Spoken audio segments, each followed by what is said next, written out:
Boa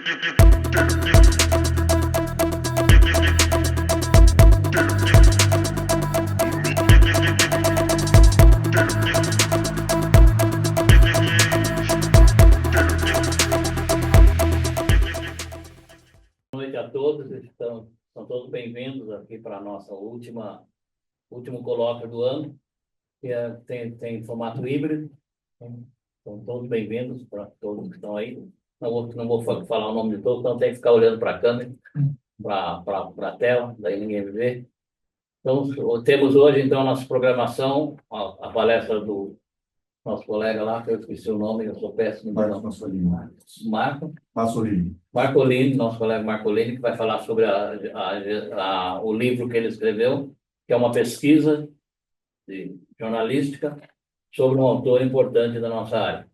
E quero começar, então, agradecendo a presença, colega. Estamos muito honrados pela sua presença aqui. E tenho certeza que todos vamos aproveitar muito. Então, por favor. Prazer.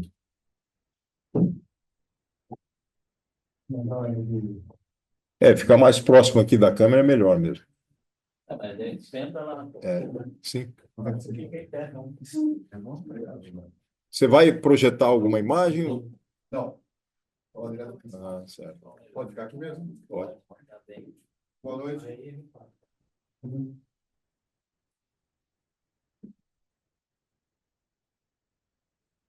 Boa noite. Boa noite a todos. É um grande prazer estar aqui. Eu sei que eu conheço aqui de nome, são pesquisadores já experientes, importantes para a nossa área, né? E hoje eu vim... Primeiro eu vou me apresentar, tá? Eu sou o Marcos Eduardo Massolini. Eu sou jornalista, pesquisador, sou poeta e escritor também. A gente se vira, né? Falou em escrita, a gente faço revisão também. E sempre fui apaixonado por história em quadrinhos, né? Eu acho que muita gente tem essa história. Quem tem mais ou menos a minha idade, que é 57 anos, ali em 72, mais ou menos, minha mãe comprou uma revista da Mônica e eu aprendi a ler ali, antes de entrar na escola, com 5 anos. Então, tem muita gente que aprendeu a ler ali no gibi do Maurício, né? E a partir daí, a coisa foi indo, né? Leitura de Disney, depois entra nos heróis, aquela coisa básica. E eu sempre gostei muito e comecei a pesquisar a história em quadrinhos, né? E desde então me formei em jornalismo na Metodista, no começo dos anos 90. E desde então eu sempre fiz pesquisa para quadrinhos. Primeiro amadoristicamente, né? E agora, nos últimos tempos, eu consegui publicar algumas coisas, né? Eu fiz com o Francisco Ucha, jornalista. Eu já fiz 2 projetos, que é Maurício de Souza e Ziraldo. Eu fiz alguns textos. Agora, ultimamente, eu fiz com o Ucha o 80 anos de suplemento juvenil, que está lindo, maravilhoso, um livro excepcional para quem é pesquisador. E agora eu também fiz o Joselito em 2023. Além das biografias da Criativo, né? Que eu fiz o Paulo Ramazaki e o Getúlio Delfim. Esse aqui, na verdade, eu levei 5 anos de pesquisa. Por quê? Porque o Joselito Matos era um nome totalmente esquecido, né? Pouca gente lembrava dele. Aí eu falei, eu estava conversando com o João Antônio Curer, né? Que eu acho que vocês conhecem, é um pesquisador lá de Campinas. Eu estava numa conversa informal com ele, conversando sobre quadrinhos, e a gente falou, nossa, como tem gente que some, né? Tem gente que é muito boa, mas acaba sumindo, vai para outra área, acaba sendo engolido pelo tempo, né? E o Joselito era um deles. Se você jogasse na internet ali, eu joguei em 2017, eu acho que aparecia assim uns 5 Joselitos na frente dele. Era Joselito Toreiro, né? Joselito Cantor Mirim, certo? Joselito humorista, e tinha outros Joselitos, ele era o último. E aí eu falei, nossa, que absurdo. Aí, a partir daí, eu fiquei indignado. Eu falei, nossa, alguém tem que escrever sobre ele, né? Pelo menos para situar ele na atualidade, né? Para o pessoal, a geração conhecer e tal. E aí eu fui fundo. A partir dali, de 2017, mais ou menos, eu comecei a pesquisa. E, olha, demorou porque foi um suador, né? Porque, você imagina, ele nasceu em 1924. Quer dizer, que são 100 anos. Esse ano ele faria 100 anos, né? Então, é uma geração, assim, um pouco esquecida mesmo, né? Que foi ali... Você fala-se muito da geração da editora do Jaime Cortez, né? Ali da Outubro, que é um pessoal que chegou ali nos anos 50, 60, né? Agora, anterior, aquele pessoal do Tico Tico, é pouco falado, o pessoal não, né? É um pouco esquecido. Estão lembrados dos grandes, né? Lembra só os maiores. Agora, aquele pessoal que era intermediário assim acaba sumindo no tempo. E o Joselito estava ali, naquela geração, nasceu em 24 e começou ali nos anos 40, né? Eu vou falar, logicamente, aqui, eu vou falar mais quadrinhos, porque o Joselito ele é eclético, ele foi capista de disco, foi de teatro de revista, foi catarsista, fez roupa para carnaval, ele fez de tudo, né? Era um cara bem eclético. Mas eu vou centrar nas histórias de quadrinhos, tá? O Joselito, ele nasceu em Alagoinhas, que é uma cidade ali próxima a Salvador, é como se fosse um ABC aqui para São Paulo, né? Então, 1924, quando foi ali por volta dos anos 40, que ele já estava assim na juventude, ele era pobre, né? Então, ele acabou fazendo uma escola normal lá em Alagoinhas. Ele se formou como professor primário, né? E sabe que ele Estava na Bahia, cidade de Alagoinhas. tá. Então, ali era bem precário, né? Geralmente o pessoal fazia só o primário, já ia trabalhar no comércio e tal. Ele acabou, por conta de um professor que gostou muito dele, ele acabou entrando nessa escola normal e se formou ali por volta de 43 como professor primário. Só que ali não tinha muito o que ele fazer, ele não conseguiu nem vaga para dar aula e tal. Então, o que ele fez? Eu vou para Salvador, né? Era o caminho normal de quem estava ali, né? Aí ele arrumou as coisas dele, falou tchau para a mãe e foi para Salvador, isso com 19 anos, né? Ali em Salvador, ele também não tinha emprego, não tinha nada. Só que ele tinha sorte. Ali na rodoviária, ele encontrou Lauro de Freitas. Esse Lauro de Freitas era um empresário do ramo ferroviário, e depois ele ficou famoso, ele virou até nome de município, né? Porque ele era um empresário conhecido, e ali em 1960 ele estava disputando o governo da Bahia e morreu num acidente. Aí, uma daquelas cidades ali virou o nome dele, Lauro de Freitas. Então, nessa época, ele encontrou o Joselito estava desenhando na rodoviária, assim. Aí, conversa vai, conversa vem. Ele fez um retrato dele, assim, do Joselito, passou para ele. E ele ficou assim, pegou o telefone dele da pensão dele, né? Porque ele ficou abismado, como ele era bom, né? Chegando lá na pensão, acho que passou uns 2 dias, o Lauro de Freitas liga e fala assim, ó, fala com a minha secretária que tem uma vaga aqui para desenho técnico. Então, ele já teve uma sorte, né? Aí, nisso, ele já foi trabalhar nessa empresa, né? Era uma empresa grande aí de trem, que me fugiu o nome. Aí ele ficou assim nesse desenho técnico, não era o que ele queria exatamente, né? Mas ele ficou treinando ali, a mão e tal, e acabou ficando ali uns 6 meses, né? Com essa ida e vinda ali em Salvador, ele morava naquela cidade alta, perto dos prostíbulos ali, e trabalhava lá na cidade baixa. Pegava o elevador lá certo, etc. E numa dessas, ele conheceu um colunista da revista Vida Doméstica. Ele mandava as colunas lá para o Rio de Janeiro, né? Nessa conversa, ele também gostou do desenho dele e falou: você não quer fazer uns desenhos aqui para minha coluna? Era coluna social, coluna de atualidades, né? E aí o José topou na hora, né? Falou: lógico. Então ele fazia os desenhos da coluna dele e a coluna era enviada lá para o Rio de Janeiro, né? Isso aí é 1945. 44 para 45. 19, 20 anos de José Vitório. Aí nessas, ele começa a fazer ilustração, todo mundo gostou do Joselito, que era bom já na época. Aí ele começou a fazer desenhos para a vida doméstica, para várias colunas e para várias páginas. Então ele ficou um ano nisso, até que apareceu a oportunidade dele fazer história em quadrinhos de uma página na vida doméstica. Como se fosse assim uma fábula, né? Eram fábulas com animais e tal. Então, ele desenhou em preto e branco, acho que ele fez umas 6 ou 7. Isso aí foi em 45. A partir daí, E é o que ele queria, né? História em quadrinhos sempre foi um gosto dele, inclusive o personagem principal preferido dele era o Ferdinando, do Globo Juvenil, que é do El Cap, né? Qual que é o nome? É Lee Wagner, né? Lee Wagner. Era o preferido dele e história em quadrinhos era a meta dele. Então, o diretor da Vida Doméstica viu aquilo, que ele desenhava muito, assim, gostou das histórias em quadrinhos dele, e ali nas reuniões da Vida Doméstica, em 1947, já estavam pensando em fazer uma revista infantil, a empresa. Então, juntou ali, a mesma época, o Joselito fazendo aquilo, e eles querendo a vida infantil e vida juvenil. Foi lançado em 47, né? Com essa jogada aí de tentar o público juvenil e infantil, o Joselito acabou entrando por osmose, né? Porque estamos com um desenhista aqui, né? E gosta de história em quadrinhos. O que a gente vai fazer? Vamos comprar história importada da Apla, né?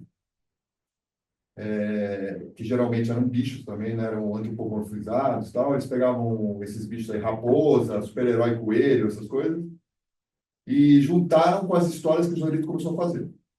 Então, aí apareceu Pituca, que é um macaco, apareceu Lourolino e Remendado, que era um jabuti e um papagaio, que é personagens principais do Joselito, desde o primeiro número. Então, começaram a sair. O Pituca era aquele anti-herói. Era um macaco que, hoje em dia, talvez nem saísse, né? Porque ele era um cara que aprontava para os outros. Politicamente é correto. Totalmente. Então, o Pituca, por exemplo, o que eu vou fazer hoje? Aí estava lá uma excursão, passando de ônibus, ele começava a tirar banana, ou então fazendo pegadinha, sabe? Mas no final, o Joselito sempre fazia com que ele se desse mal. Então ele chegou aí preso, parecia a polícia levar o Joselito, né? O Pitu, isso aí em 1947. Já o Lourolino Remendado era uma coisa mais assim, indo para o didático, né? Eles entravam na história do Brasil, né? Então, o Lourolino Remendado, embora não fosse assim tão assim totalmente didático, explicando a história do Brasil, tinha os personagens históricos, então tinha o Pedro Álvares Cabral, né? Tinha o Caminha, tinha todo mundo ali, e eles estavam junto com eles, tipo, né? Caminhando na mata, encontrando os índios, etc. Só que tinha um humor peculiar também. O Joselito sempre colocava um humor, colocava coisas absurdas, tipo, eles estão na história, mas falava da época atual, falava da televisão, entendeu? Então ele misturava tudo. E ele teve muito também essa coisa de conversar com o leitor, né? Tipo assim, de repente está num quadrinho, opa, para tudo, desculpa, leitor, então eu conversava com a gente. Então o Joselito usava essa técnica, né? Essa linguagem, usou muito, tanto com o Pituca também. Em história do Pituca, inclusive no Almanaque de Vida Infantil, o Joselito ele chegou a fazer acho que 500 quadrinhos, se não me engano, 500 quadrinhos pequenininhos, contando uma história, e no final apareceu o próprio Joselito, o Pituca invadindo a redação e falando, chega dessa história tal, e você não serve para nada, o Pituca falando com o Joselito. Então, ele adorava fazer essas coisas, né? Metalinguagem, né? E então ele fez muito sucesso em livro infantil, os leitores escreviam para ele, né? Inclusive aqui tem até deixa eu ver se eu consigo encontrar, tem uma parte aqui de leitores, deixa eu ver se eu acho aqui. Em certo período da década de 50, as cartas de crianças endereçadas ao personagem Pituca, sim, elas acreditavam piamente que o macaco existia de verdade. Chegavam a uma média de 300 por mês. 300 cartas por mês. Algumas das crianças achavam que o Joselito maltratava muito seu personagem. Quer dizer, ele era um anti-herói, mas a criançada gostava do jeito que ele era, né? Assim, está maltratando demais ele. Chegavam a pedir ao autor que lhe desse alguma chance no final das histórias. Então, né? Então, a partir daí, o Joselito ficou mesmo na história em quadrinhos. Ele continuou com vida doméstica, né? Ele foi contratado e tal. Ele acho que estava como jornalista lá na vida doméstica. Só que ele desenhava e fazia alguns contos, né? Ele escrevia também. Mas a década inteira ele focou nos quadrinhos e, simultaneamente, quer dizer, um mês depois de Vida Infantil, apareceu o Cezinho, né? Cezinho tinha a ver com o vovô Felício, né? Vovô, errei o nome? Vovô? Peraí. Vai fugindo o nome. Eu quero ser isso, né? Felício, né? Vovô Felício, é. Vovô Felício. Esse vovô Felício era mineiro, né? E ele teve aquela revista Era Uma Vez. Acho que a partir de 1940, se não me engano. E tinha a ver um pouco com o Tico-Tico e tal, mas já tinha, assim, uma coisa, um formato menor, né? E ali apareceu o Ziraldo, né? Acho que a primeira publicação foi lá no Ziraldo. E o Ziraldo, quando ele fundou a Cezinho, foi um pouco depois do SESI, em 47, acho que em dezembro de 47, se não me engano, o Ziraldo veio junto, também começou a fazer, e o Joselito também. Então, desde os primeiros números ali, acho que número 20, 21, já tem o Ziraldo, e logo o Joselito também está ali. E a partir dali, o Joselito também cria também uma filiação com o Cezinho, né? Muito boa. O Joselito, onde entrava, acabava virando um pouco a cara da Elisa, né? Porque a parte de desenho, né? No Cezinho foi parecido, porque ele começou a fazer todos os desenhos assim, de várias colunas, até aquele João Bolinha, que era bem conhecido, ele fez, ele desenhou João Bolinha, só a capa que não era dele, né? A capa era do... Alguém lembra o nome do... Rodolfo, né? Não, era Rodolfo anterior. Era um Rodolfo que fazia capa de disco. Todas aquelas capas de Cezinha do Rodolfo. O Giraldo chegou a trabalhar na vida infantil? Trabalhou.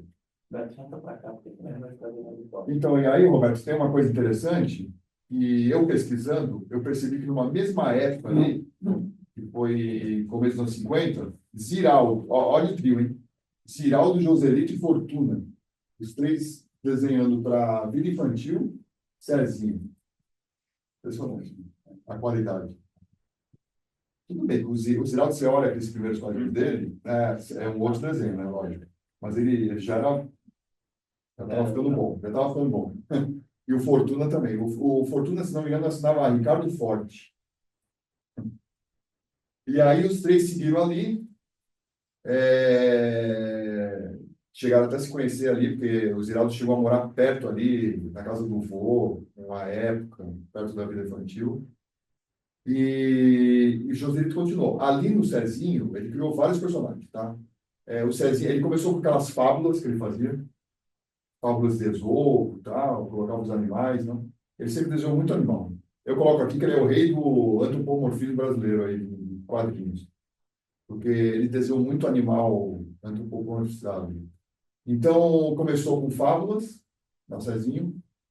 2 anos depois, apareceu o Junga o Besouro. O interessante do Junga era o seguinte, o Junga, toda vez que ele aparecia, que era uma página só, os títulos e o nome de Junga nunca eram a mesma letra. Ele mudava sempre o linotipo e tal. O Lionel fazia a mesma coisa, né? É por aí. E pelo que eu acho que o Alceu Pena também fazia, né? Acho que naquela... Tem um quadrinho dele que é Madame, né? Alguma coisa de Madame, do Alceu Pena. Ele também mudava sempre. Acho que era na Cigarra, se não me engano. E aí ele fez esse Junga. Um ano depois, você vê a produtividade dele, né? Um ano depois, apareceu um porquinho, que era mudo, inclusive. E aí acho que tem um pouco a ver com Pinduca, né? Assim, eu acredito que ele tinha uma afinidade com Pinduca, ele lia o Pinduca, né? Pinduca é o Carequinha. Carequinha ou Pinduca, né? Isso. Teve os dois nomes, né? Exatamente. E a Ebal já estava fundada, né? Que é a Ebal de 45, começou a lançar em 47, então tá ali, né?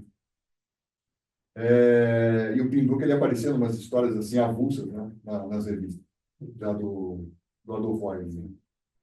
Então, esse porquinho apareceu também, assim, teve um título, acho que um pouco depois, né? Começo dos anos 50, acho, junto com o Popeye, se não me engano. E aí, então ele fez esse porquinho, aí logo apareceu um personagem que foi um dos, não sei se vocês vão lembrar dele, ele foi um dos principais do Cezinho, que era Champanhota.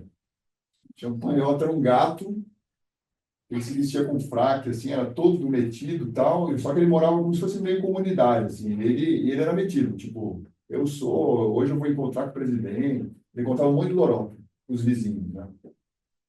E fez sucesso, fez tanto sucesso que virou até uma peça de teatro de revista que tinha a ver com champanhota lá. O nome era Champanhota, alguma coisa.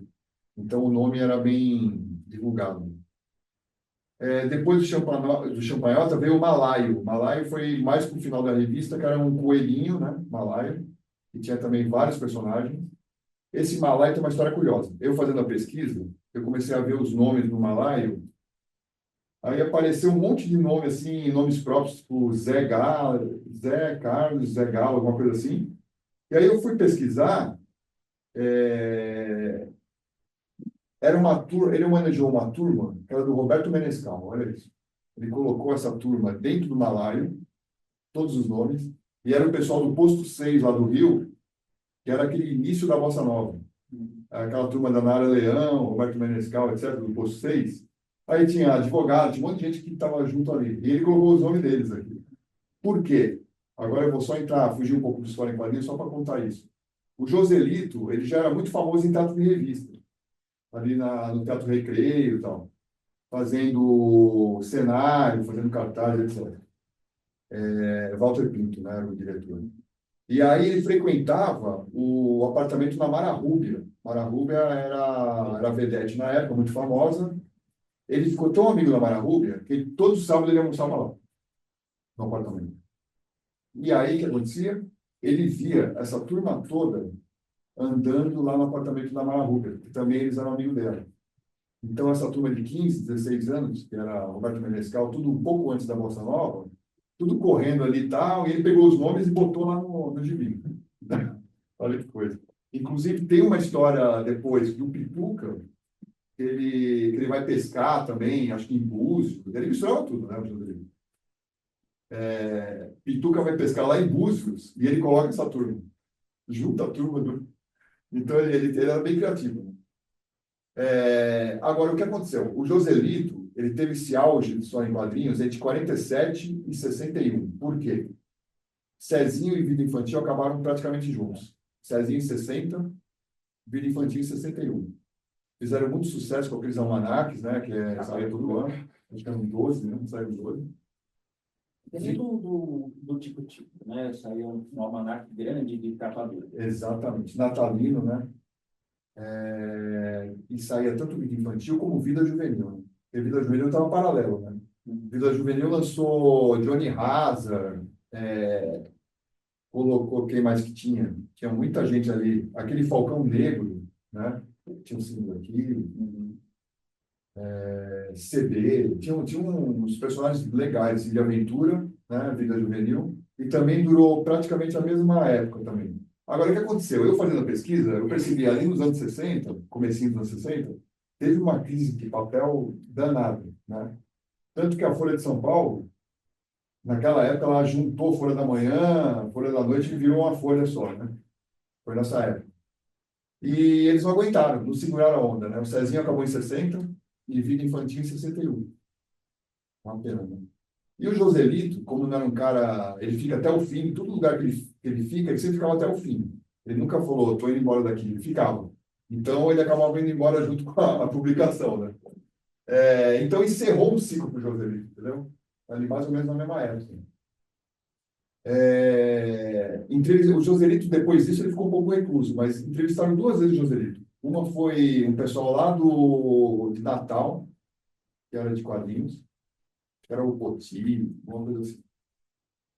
Foram lá no apartamento dele, isso aí 10 anos depois, 71, 72.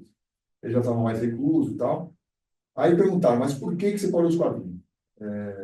Eu fico pensando, né? Eles podiam ter aproveitado o Joselito em outro lugar, né? Fico pensando, pô, anos 60, né? Tinha como ele ir, né? Mas aí ele falou assim, ó, para falar a verdade, os quadrinhos não me pagavam, eu não estava recebendo o suficiente, e eu recebia muito mais no teatro de revista, e comecei a receber bem fazendo capa de disco. Ele fez mais de 500 capas de disco. Ele começou na Musidisc, aí fez toda aquela coleção dos disquinhos, tudo capa dele, todas as capas dele da Continental, e aquela coleção Saci, que veio 2 anos depois, também dele. Então, ele começou a ganhar dinheiro com isso, né? Então, ele falou, pô, vou voltar nos quadrinhos, sendo que eu estou uma produção, e a produção era enorme, né? Imagina, ele chegou a fazer 500 discos na carreira, uma coisa impressionante. Então foi isso. Na verdade, o Joselito ele teve um auge assim, muito grande, 10 anos mais ou menos, né, nos quadrinhos. Aí, com essa crise do papel e com o desenvolvimento dele em outras áreas, ele acabou indo por outro lado. Mas aí, na verdade, o Joselito não encerrou sua história nos quadrinhos. Por quê? Ali no começo dos anos 70, não sei se você lembra, existia uma coleção chamada Sonora, que era um disquinho e histórias em quadrinhos. Lembra disso? Inclusive tinha um coelho lá que ficou famoso. A história não era de Joselito, mas ele fazia todos os desenhos, então era tipo 10 páginas de quadrinhos e o disquinho depois. Naquele formato compacto mesmo, né? Compacto 5. Isso. Então, aqui no livro eu falo, quer dizer, porque muita gente falava, Joselito parou. Mas se está fazendo quadrinhos desse jeito, não deixa de ser quadrinhos, né? Ele está fazendo só quadrinhos, só que de outro formato, né? E fora isso, o Joselito chegou a fazer, teve um auge também daquelas revistinhas pequenininhas, com um desenho em cada página, né? Começou com Abril, né? Historinhas semanais e tal, Sim. que tinha até o Igaiara, né, pessoal? Acho que isso aí foi começo dos anos 60. Começo dos anos 60. Né? Ainda tinha aquela É. vizinha estilizada. E aí o que aconteceu? O vovô Felício, ele aproveitou essa moda aí de historinhas, falou, vamos lançar também com os meus personagens e tal, com as minhas histórias, e chamou o Joselito. Então tem uma coleçãozinha que é bem rara, eu acho que a editora é Ersol, eu não sei se era alguma coisa ligada ao vovô Felício, do mesmo formato das historinhas, da Abril, e começou a sair paralela. Isso. Pequeno. Começou a sair paralela a da Abril. E deve ter durado uns 2 anos. Então, o Joselito fez alguma coisa, não é quadrinhos, mas ele continuou com aqueles personagens de animais e tal. Interessante, né? E aí teve essa fase dos anos 70.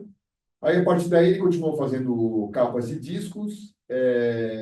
O teatro de revista também afundou lá, por volta de 60 e alguma coisa, né? Então, ele parou também. Ficou só nos discos e começou a fazer capas e ilustrações para livros, né? E ele reencontrou o Arnaldo Nisquier, né? Esse da Academia de Letras. O Arnaldo Nisquier é ligado ao Tico-Tico, né? Ele tinha uma grande coleção. Vamos Né? lá.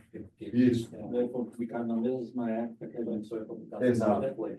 E aí o Arnaldo Nisquier já conhecia o Joselito lá daquela época, quando ele fazia coisa no Cezinho e tal, porque o Nisquier também escrevia lá.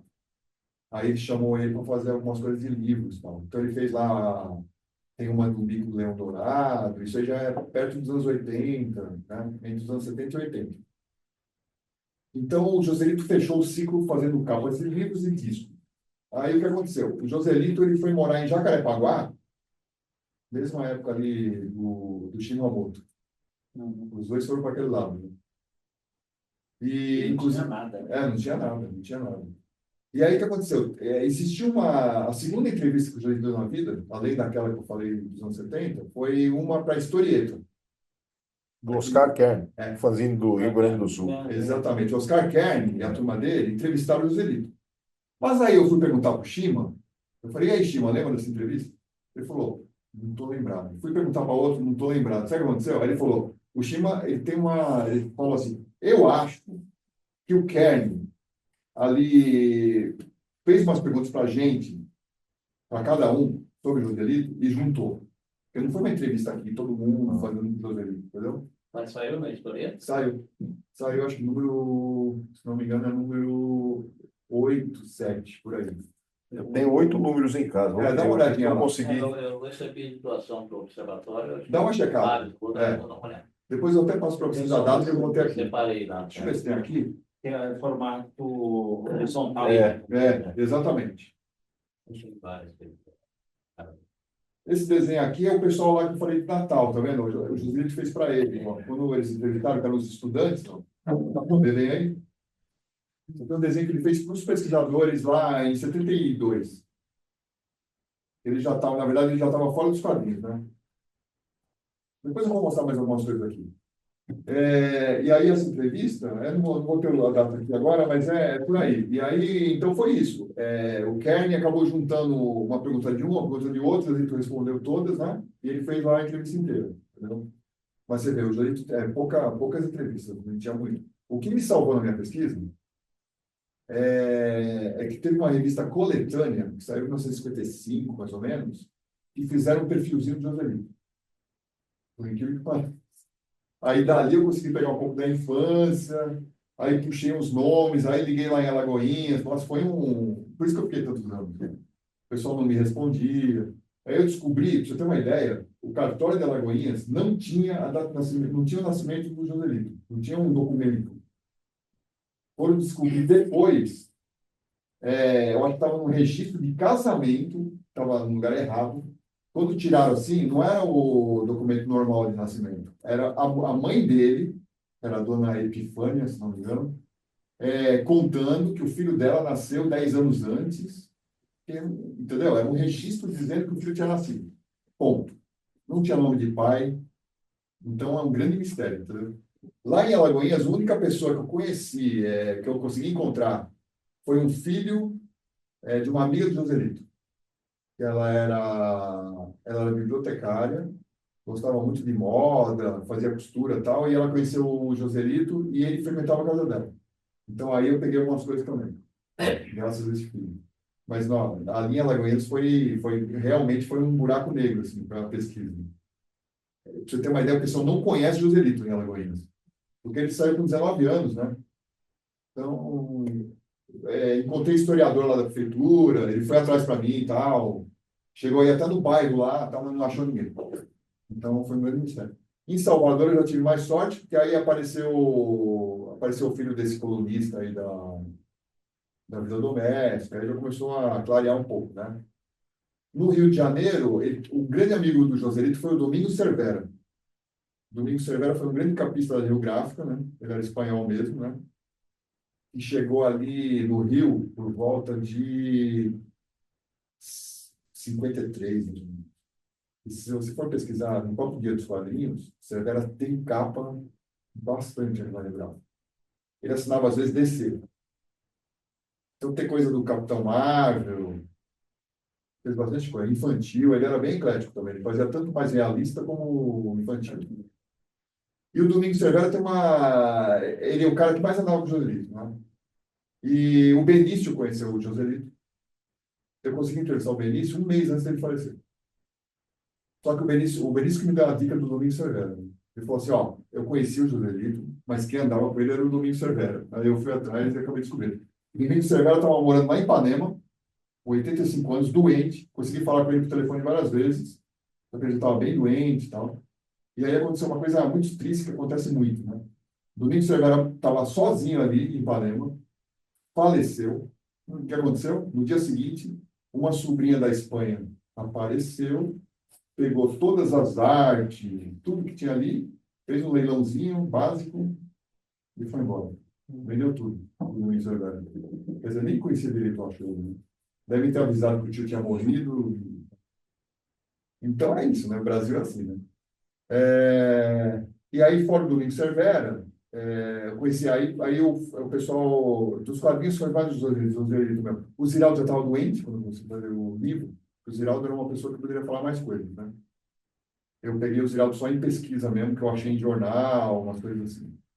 Quem mais? O Fortuna tinha falecido, né? E quem mais?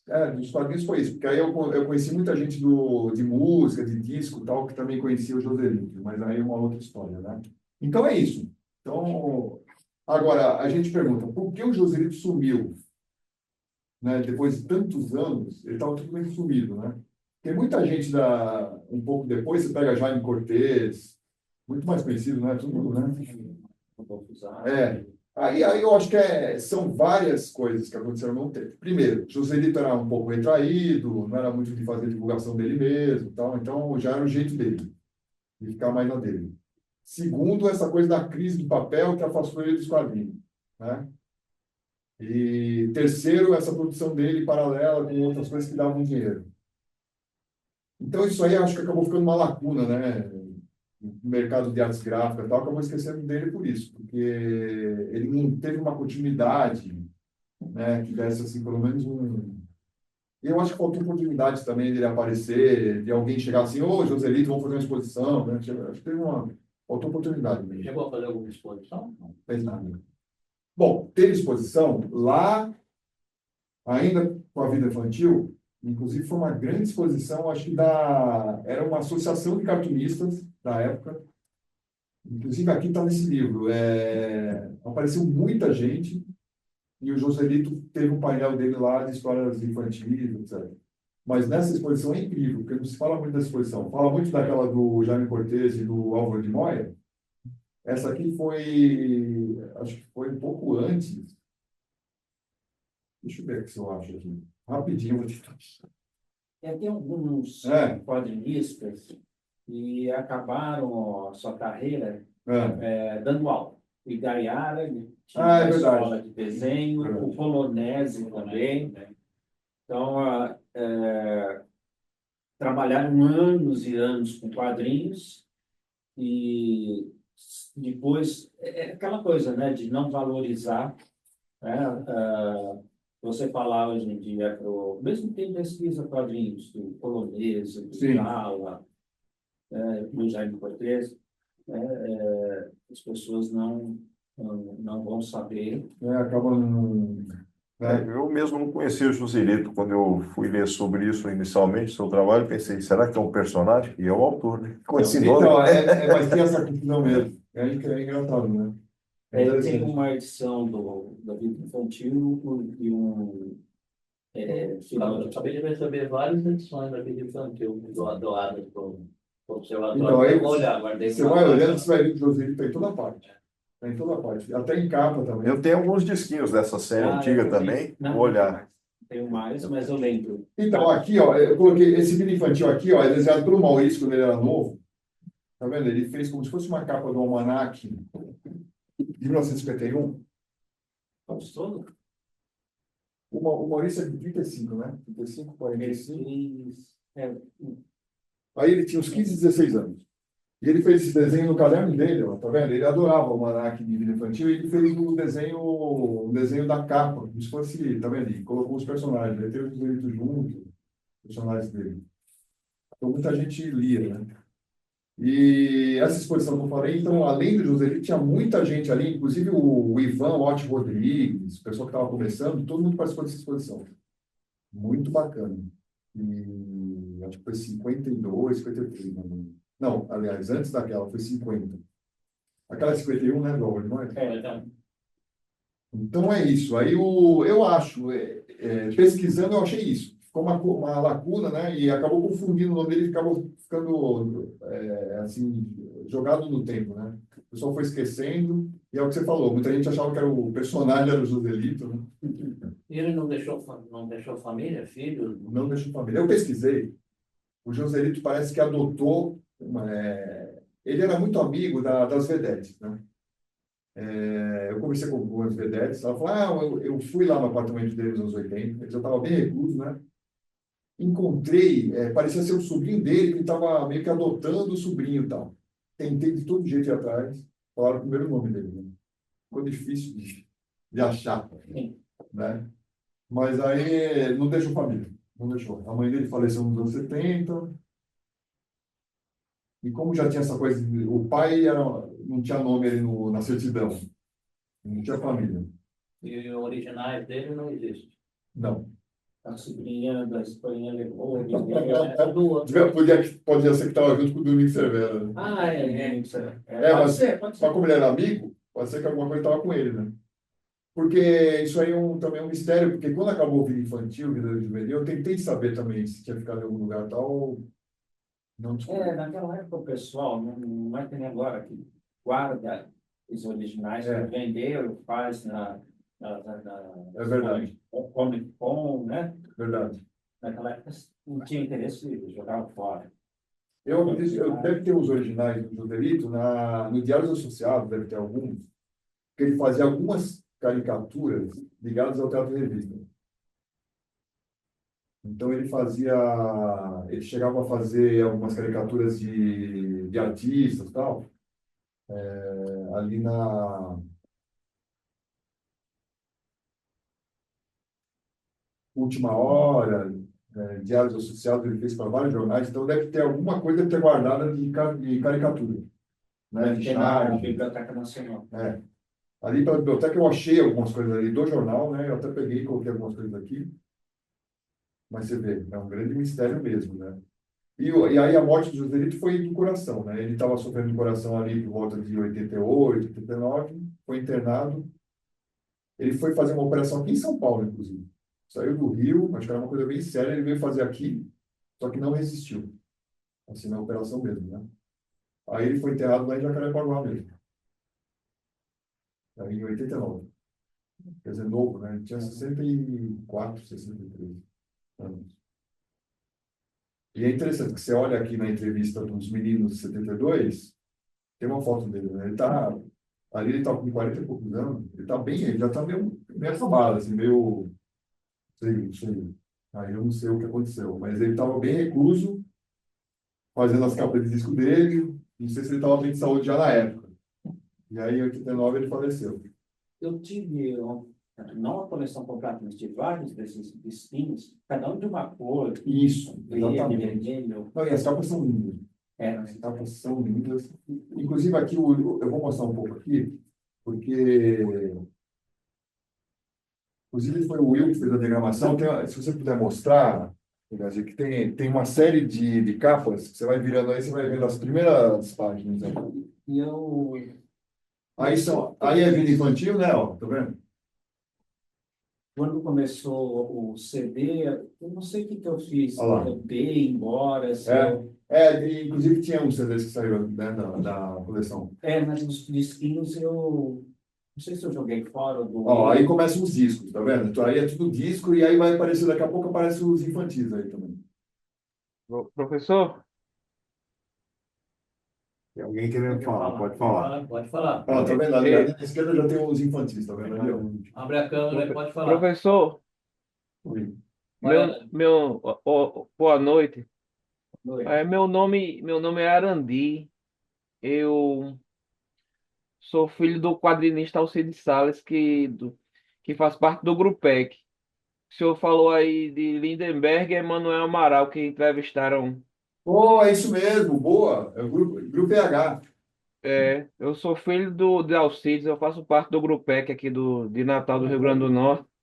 Aquele pessoal do. E eu conheci Emanuel Amaral, que já faleceu, Olha e só. Lindenberg, que é Emanuel Amaral, grande jornalista e desenhista aqui do estado, e Lindenberg também. E o jornal era Lindenberg O Poti mesmo, não? Jornal O Poti, né? é o Poti, Olha só. Poti, O mundo é que é pequeno. Emanuel Amaral que desenhou junto com meu pai muitas revistas, inclusive Lampião. Em 81 eles criaram a revista Igapó, Bacana. que fez a história de Lampião em Mossoró, do ataque de Lampião a Mossoró, a Olha, história de Jesuíno Brilhante também, do cangaceiro Jesuíno Brilhante. E fizeram muitas. Ele teve uma parceria com meu pai, Manuel Amaral, já falecido. E Lindenberg também criou uma das primeiras revistas underground daqueles anos 70 em Natal, que era a Barata. Ou a olha só. Barata não, era Cabra Macho, o nome da revista. O seu pai é É só. vivo? Meu pai é vivo, é. Meu pai ele fundou a revista Maturi, uma revista de Ah, bolso dos anos 70. essa Maturi é um fanzine, né? Começou É, pequeno, grande, depois. Oh, que é a bacana. revista de bolso, uma revista de bolso, underground, fundada por ele aqui em Natal. E Manda um abraço pro seu aí, pai, viu? Manda um abraço pro seu pai e parabéns também. tá bem, obrigado também. Qual o nome do Só seu queria. pai? Alcides Salles. Alcides Salles. Legal, viu? Tá, Obrigado aí valeu. pela presença. Obrigado também, valeu. Obrigado também pela oportunidade. Você conseguiu ver o desenho bem aí do que ele que o Dos Joselito Elites, fez para eles? vi, inclusive, quando você tava falando aqui, eu fui olhar aqui na internet e eu achei essa reportagem aqui feita aqui, eu estava até lendo agora do Joselito aqui que Lindenberg fez, mas Mas Emanuel Amaral aqui tem até a foto dele meio melancólico aqui, de Joselito aqui, meio melancólico. O Luigi Rocco, ele replicou essa entrevista lá na página dele. Eu peguei aqui no blog aqui, achei. Beleza. O Tá, Luigi tá Buco, certo. ele resgata É. os personagens autores antigos num blog, né? Isso. E aí, essa entrevista aí do Poti de Rio Grande do Norte, ele colocou lá. Ele replicou. Emanuel Amaral, por ele ser jornalista, provavelmente ele tinha muito contato com esse mundo do jornalismo aqui em Natal, né? Sim, Ele desenhava para jornais aqui também, e aí provavelmente ele teve um acesso mais fácil, né? Para poder fazer essa entrevista. é verdade.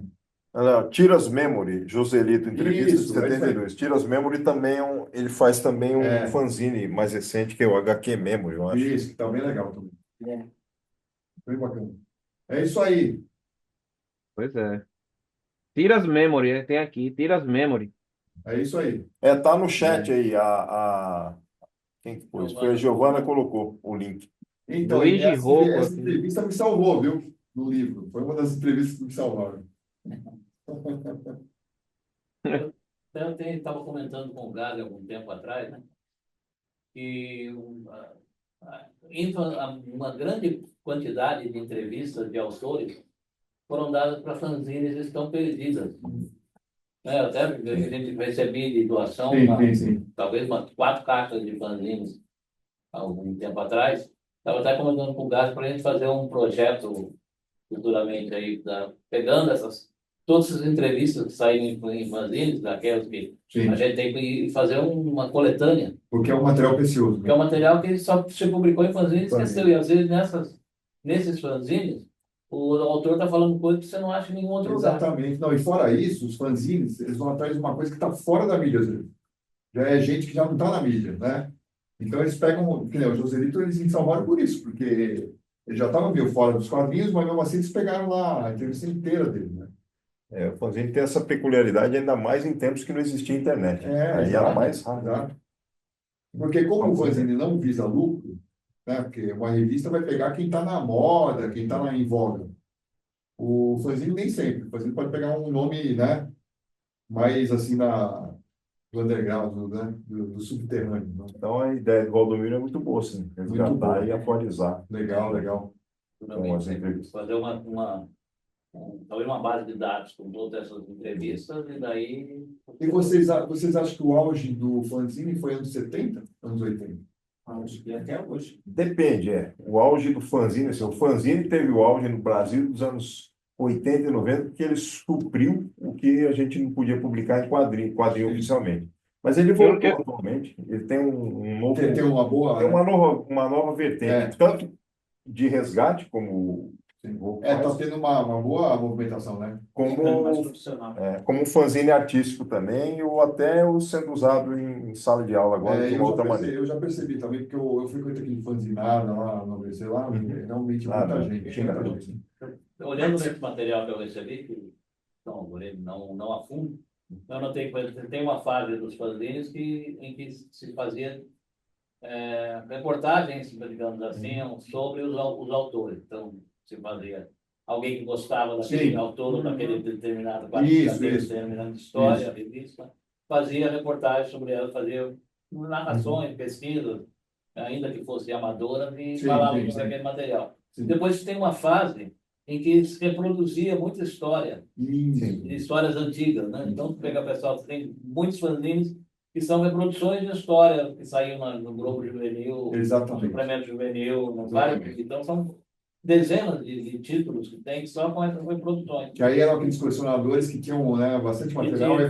E publicavam, agora que a gente foi questionar em termos de direitos autorais, era um roubo total, né? Mas como ninguém ganhava nada com isso, então,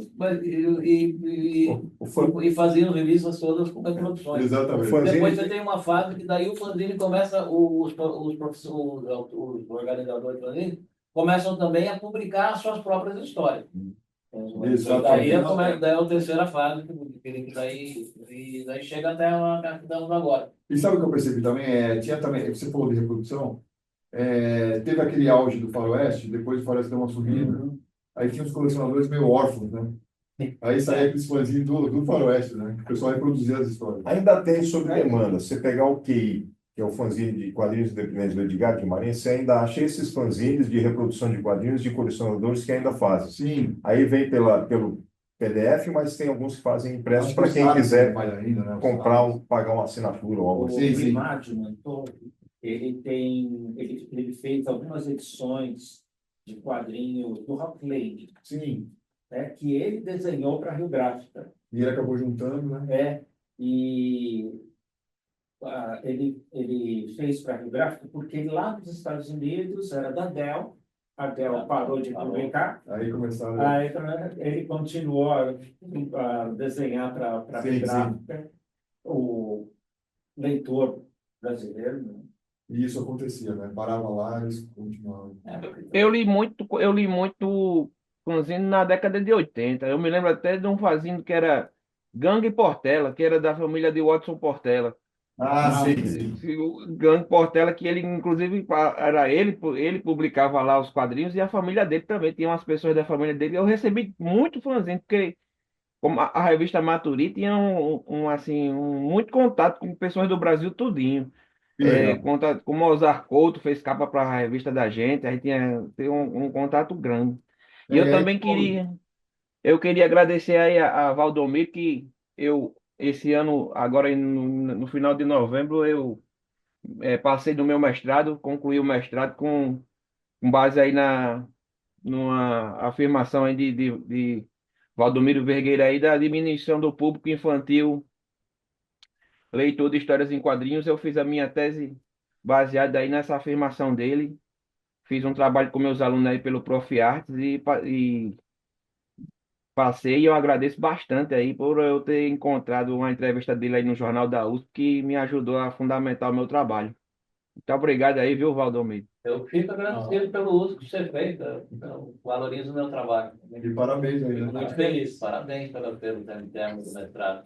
Aliás, É, aproveito para convidá-lo a apresentar no nosso um colóquio nosso, já que você terminou há pouco tempo. Boa. ah, Então, eu fico feliz em que eu mantenho apresentar. contato aí para você, talvez em fevereiro, março, apresentar o seu trabalho para nós no colóquio. Será um prazer conhecê-lo.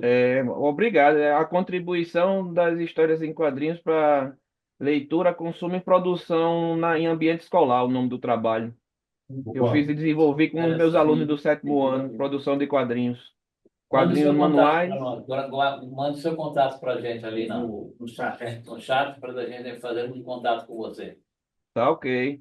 Vou digitar aqui. Boa. E aí você comentou da Obrigado. família Portela, tinha o Will de Portela também, né? Que O Will Portela, era assim.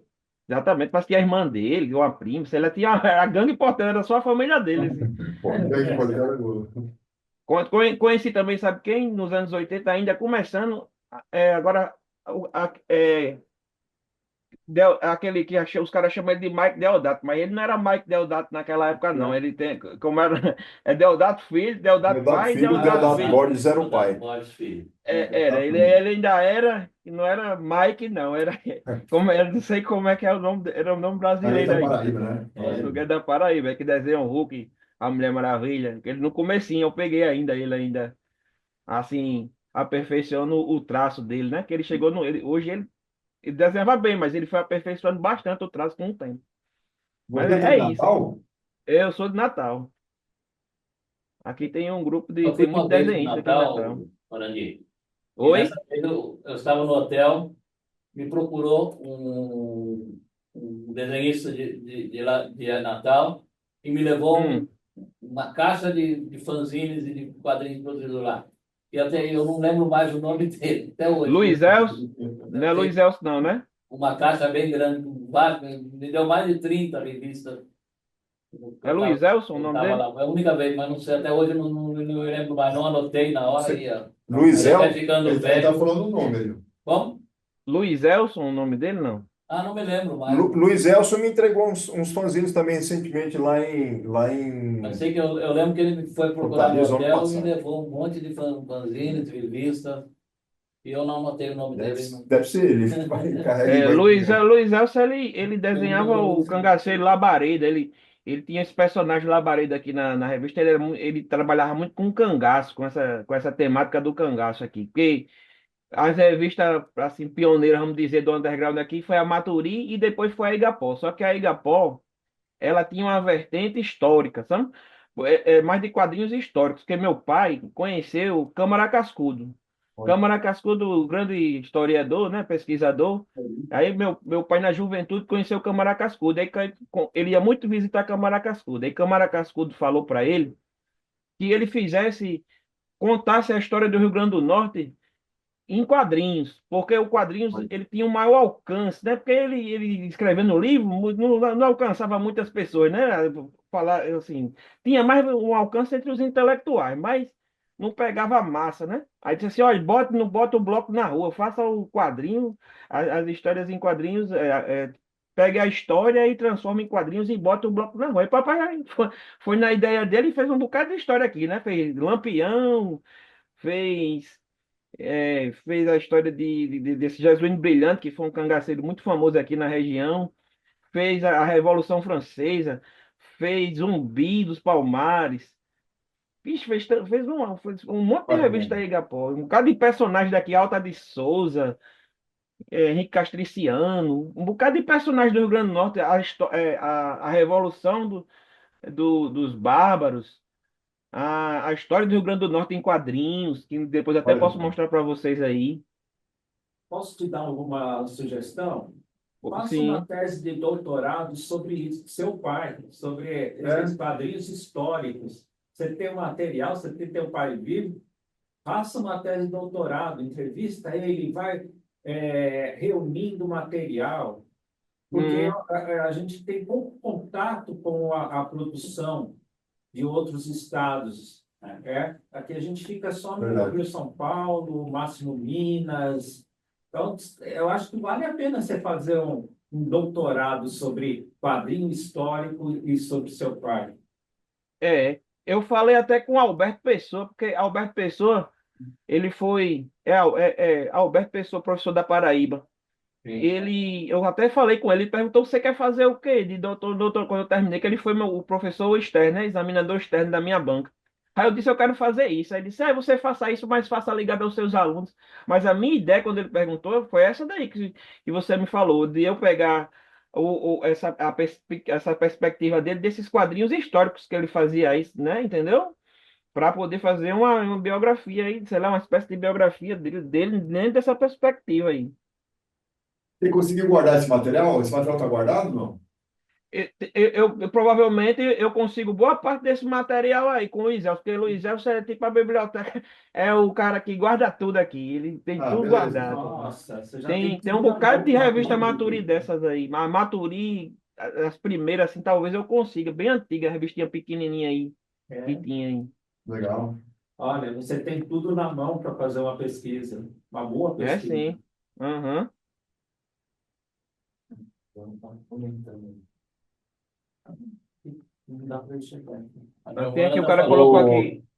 você- lê aí. Tá? Aqui no campus da UFRN de Caicó, foi defendido o mestrado analisando algumas das edições da Maturidi e outros. Já tem umas pesquisas aí e outras do Estado. Foi um mestrado é, que analisou edições da Maturí e outras que Conhece, foram tá? publicadas. Não. Aí ela colocou um link aqui, Representações do Sertão Nordestino na produção quadrinística Potiguar. O nome é, do autor e Então, uma coisa vai o levando a link. outra. é porque a revista Maturi, ela tinha um viés mais underground. Ela não, ela tinha assim, era um viés meio psicodélico, era aquele negócio meio anos 70, né? Aí a Maturi não, a Maturi tinha essa pegada meio underground, psicodélico, assim, misturava com poesia visual, colagem, tinha toda essa coisa assim dos anos 70. Já a Igapó, ela tinha uma visão já histórica, né? São temáticas diferentes. Vamos dizer assim, a Era Maturi é mais considerada a delirante. menor revista do mundo. É, revista, exatamente, foi considerada a menor revista do mundo, revista de bolso, que era fácil de. Papai foi até, papai foi até preso em 74 pela ditadura militar por causa dessa revista aí. Os caras Olha, prenderam, os caras prenderam ele lá em Recife. Ele Por, foi. por, por causa do conteúdo? Sim, ele foi fazer uma exposição com a Ruma de Maluco lá com outros artistas lá, e ele não conhecia, né? Inocente ainda, ele não conhecia Recife, aí foi fazer a exposição. Aí botou a revista lá para expor junto com outros artistas, né? Não era só quadrinista, não, era quadrinista e outros artistas lá, né? Poeta visual, vários performistas. Só que papai não conhecia, né? Recife direito. Aí daqui a pouco a polícia deu uma batida, os caras já viram de longe correndo. Aí pai, pai ficou lá. E quando daqui a pouco a polícia deu uma batida, disse: O que é que você tem aí? Aí minha mãe estava grávida de mim, começou a se tremer. Aí o policial disse: o que a senhora está se tremendo? O que a senhora tem nessa bolsa aí? Aí papai disse: É revista. Aí os cara deram a batida e viram que era revista. Aí dentro da revista tinha um desenho que ele tinha feito, sabe? Porque ele criou um ambiente gráfico lá que era Tombstone City, que tinha antigamente tinha um quadrinho que era Tombstone, né? Aí ele inventou um quadrinho aqui, que ele publicava no jornal, no Diário de Natal, que era Tombstone. Era como se fosse Natal aqui, uma visão de Natal, cômica, né? De Natal. Só que aí tinha o seguinte, era um camaradão bem pobrezinho na roça, aí chegava o xerife, né? Um xerifão lá com um bigodão, com um revólver, e dizia assim, começava a reprimir o cara, né? Porque o cara, na verdade, era como se fosse a ditadura, né? Mas só que o cara não era bem um soldado, ele era um xerife, né, da cidade, entendeu? Aí começava a reprimir o cara com a arma assim, aí você começou a esculhambar o cara, não sei o que que ele dizia, aí o pobrezinho do cabo desdentado do sertanejo dizia assim, você só é homem porque tá com esse revólver. Aí o cara dizia, você tá enganado. Com a metralhadora eu sou muito mais homem. Aí pronto, os caras leram isso aí disse, aí meteram, levaram o pai pra delegacia, isso é subversivo. Aí levaram ele pra cadeia, foi. Aí só liberaram ele porque mamãe tava grávida, começou a chorar, disse, homem, solta o homem aí que a mulher dele tá, manda ele de volta para Natal. Foi aí ver um camarada que tava com o pai, acessou lá um cabo lá maior e liberou o pai. Mas é isso. Bom, Mas, tem material para tese aí. é. Então, veja o que a Tá vendo? seu A depoimento coisa, aí a coisa vai longe. acabou gerando, talvez tenha, em função da sua apresentação, ele tenha futuramente aí uma tese Aí. de doutorado Muito bom. sobre um Então, aspecto. obrigado aí pela oportunidade, viu, gente? Gostei. Vamos abrir as câmeras para tirar fotografia? Ah, sabe o que eu queria só? Deixa eu só mostrar a cara do Joselito aí. É mostrar a cara do João. Porque o Joselito é um cara misterioso, vamos mostrar ele. Escrever desenho. É, você viu? É do Flávio Luiz. Ô Arandi, quando você encontrar o Luiz Elson, manda um abraço para ele, que ele me deu um monte de fanzines no ano passado em Fortaleza também. Pois é, tecido. Ele carrega um monte de fanzine. Carregou uma mala, né? Tanto. Hoje tá bom, eu vou. Ele é colecionador mesmo. Eu só não sei se ele ainda tem, mas acho que tem sim. Ele inclusive, Luiz Elcio, ele trabalha aqui na Gibiteca daqui do Rio Ele falou do isso estado. mesmo, é ele mesmo. Gibiteca. É sim. Dá um pause aqui, cara, só para mostrar o Joselito. Então, essa é a exposição que eu falei. Aquela única exposição que ele participou. Aí tem um. Não sei se dá para ver que tá meio. Dá para ver, sim. Dá, né? Olha lá. Esse é o Joselito e atrás a exposição. É, atrás tem o painel dele aqui. Ele é de onde, hein, professor? É, Ele é de que? Ele é natural de Joselito onde? e suas criações, Pituca, Lorolino, Remendado, Junga, Budica e Isso. Salomão. tá tudo ali, ó. O Salomão é um sapo que apareceu no vídeo infantil às vezes também. Você perguntou o quê? Desculpa. A naturalidade dele é de onde? Ele nasceu em Alagoinhas, Bahia. Sim, daqui do Nordeste. É. Eu vou colocar meu endereço aqui, viu, professor Valdomiro? Para qualquer coisa você entrar em contato comigo aqui, meu e-mail, viu? Por favor. Tá bom, No dia 10 de janeiro, nós vamos ter o próximo colóquio virtual e nós vamos discutir o capítulo sobre quadrinho de western daquele nosso livro The Routledge Companion to Comics. E a gente quer saber se tem alguém interessado. Não, já, coisa já se ofereceu. Já? Tem. E precisamos de alguém para apresentar. Não era o Diego Sombra, tem o El. Então tá. Beleza, A fechou. memória RAM do Roberto está cada vez pior, né? Virou sapo e pulou fora. Pessoal, a gente agradece muito a presença de todos, foi um prazer encontrá-los. Vamos abrir as câmeras aqui. Como é que a gente não sai, né? Só sai eles que estão lá. Eu teria que virar aqui, ó. Não tem como. Ah, é. Tem que pôr- Não, Senta, vai senta sair- para lá. Vai sair um nosso lá. Washington, senta para lá. Senta junto. E aí fica junto. Perto, a gente sai tudo junto do banco dele. Olha lá, É. todos nós. Né? Mas aí Você não sai. eu saio depois no final me despeço, porque, aliás, eu não sou o Nobu. Estou fazendo cosplay do Nobu aqui, eu sou o Gazi. Fechadinho. Não, vamos ver. Sandra, quanto tempo? Prazer encontrá-lo. Abriu aí câmera todo mundo? Eu vou fazer eu tenho aqui como fazer uma print aqui também. Faltou o Inácio, o Flávio e o PC, mas Não é obrigatório também. se quiserem. O PC eu não sei quem que é. Vamos lá, vou fazer o print então. Aqui. Atenção. Aqui eu fiz um print. Deixa eu só copiar e salvar ele no meu WhatsApp aqui, que aí fica mais fácil. Não desliguei não, só um instante. Vou pôr no meu WhatsApp a foto, que aí eu não perco ela. Aguenta aí, gente. Segura aí, espera aí. Estou salvando aqui, ó, a foto, que aí eu não perco ela. Pronto. Tá no meu WhatsApp aí. Agora voltando lá. Pessoal, queria aproveitar então, desejar a todos. Ele não apareceu. Vamos tirar outro. Tem que tirar outro. Espera aí. Mais um aí. Atenção. Só depois, cara. Mas tá bom. Vou copiar aqui e não me deixem esquecer que eu copiei, hein? Professor Valdomiro, eu deixei aí, viu, o endereço meu, meu Gmail aí, viu?